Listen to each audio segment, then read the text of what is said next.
Hi YouTube, Coinpicker here. Here are my thrift store finds for the past couple weeks, maybe 3 weeks.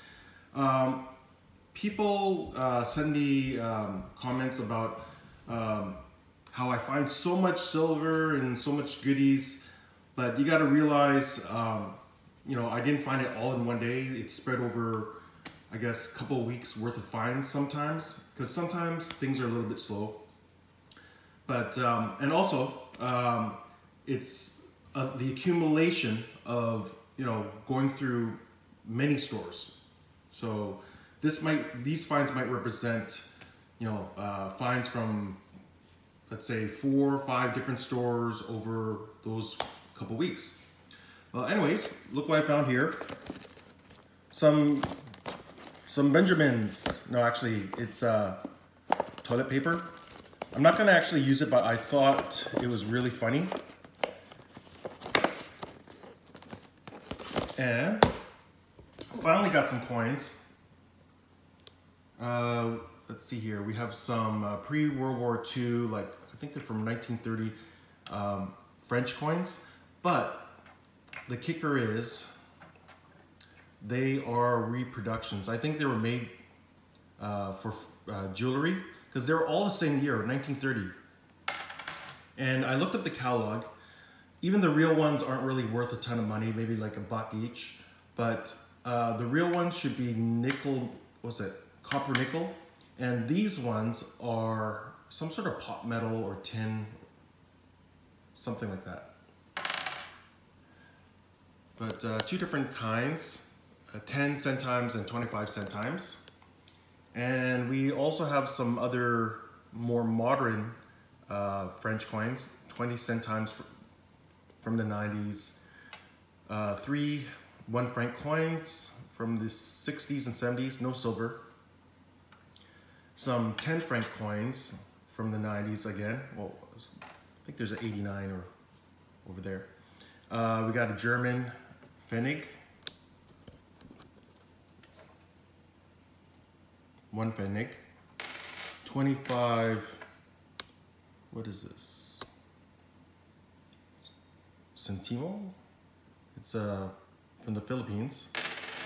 A Japanese 10 yen reeded edge, so this is somewhere from the 1950s. Peruvian coin, Mexican 20 centavos. Copper Canadian cents, an arcade token from Niagara Falls, and a New York subway token. Pretty cool.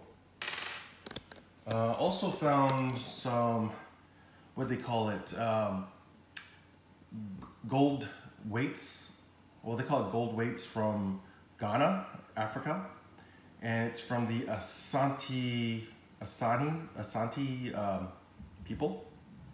They're pretty cool. I had these, I bought something similar years ago. So when I saw it at the thrift store, I knew exactly what they were. And for a few bucks each, I mean, it's okay. I thought they're cool. And found another of these ginger beer bottles, but this one is not as old as the one I found before. The other one I found before months, or probably a year ago, maybe. No, maybe not that long ago, probably like 6 months ago, was older and was late 1800s from, I believe, England. This one is a local bottle from Vancouver. That's where we're from, or where we are. This one's probably between the 1920s and 1950s. Pretty cool. Local stuff, of course, always gets more money in their local market.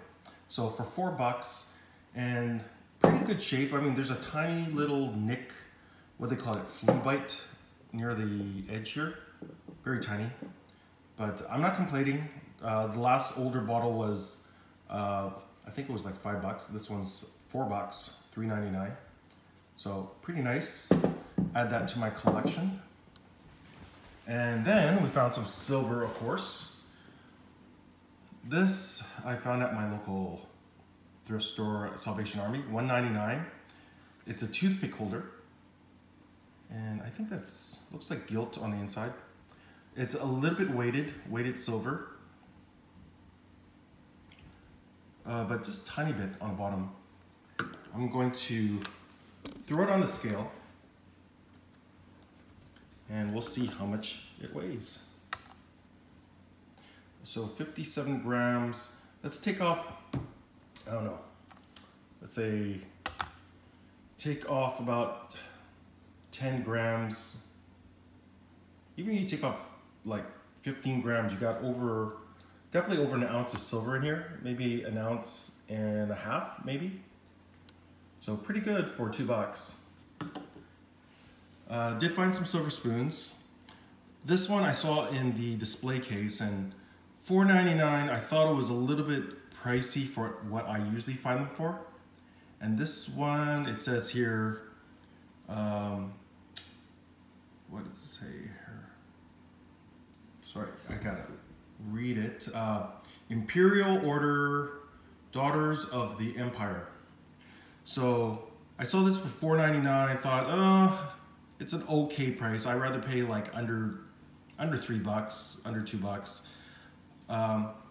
But I knew the weight was definitely worth it. 13 grams, so that's like 1/3 of an ounce of silver.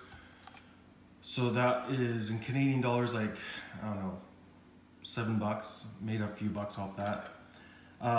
But before I paid, I found this mixed in with the, no, actually this was on the shelf.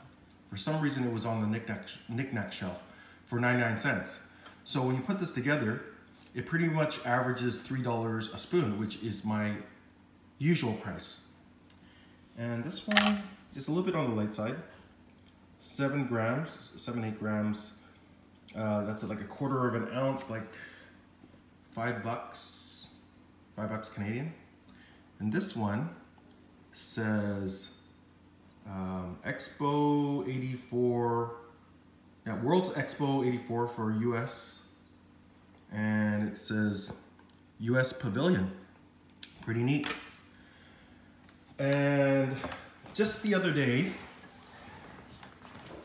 I found some more finds, more silver. These were in the display case at the Salvation Army store. 2 coins, which, you know, they rarely have coins, and a set of fork and spoon. I think it's for serving, maybe, a little bit on the big side. But added together, this was definitely a deal. These 2 coins is pretty much worth a little bit over their silver spot value, but they're Canadian 50-cent pieces. One is from 1965, one is from 1966. But I was able to use my $10 off coupon because I spent over $25. So with the coupon, these become half price. This, or these fork and spoons, it's pretty neat, $10 for the pair. But you look at this, it has hallmarks in a funny spot, and they are Netherlands hallmarks or Dutch hallmarks, and they have a line as well, just like the English sterling, but it has a number 2, which means it guarantees that it is 93.3% pure silver, which is not bad. So they're heavy. Let's throw it on the scale like usual.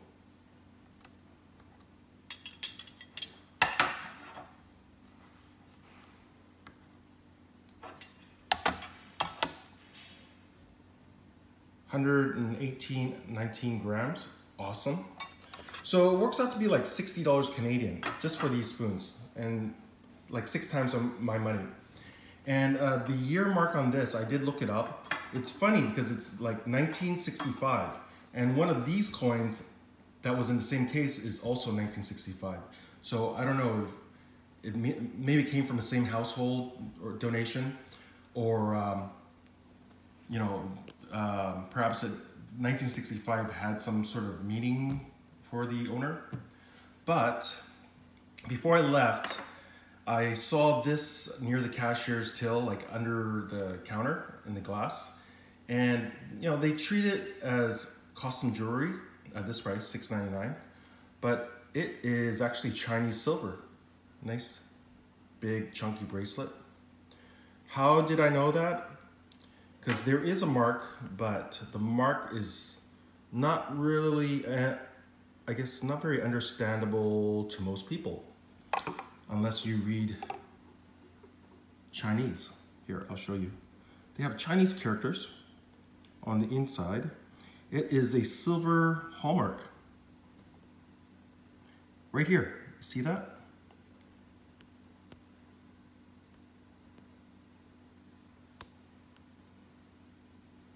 It says fine silver in Chinese. Basically, it says man ngan, fine silver.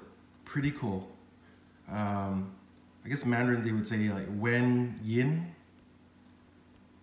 Assuming it's not fake, there is some toning, but of course this could be, you know, silver plated also. But I didn't test it. But the fact that they bothered to put a mark on it and the toning on the inside looks pretty good. No green corrosion coming out whatsoever. Seen some online that are similar. I think they were going for like maybe 60 bucks or so. But I think I will have this tested one of these days. For 7 bucks, that's like a pittance, right? But I am going to throw it on the scale.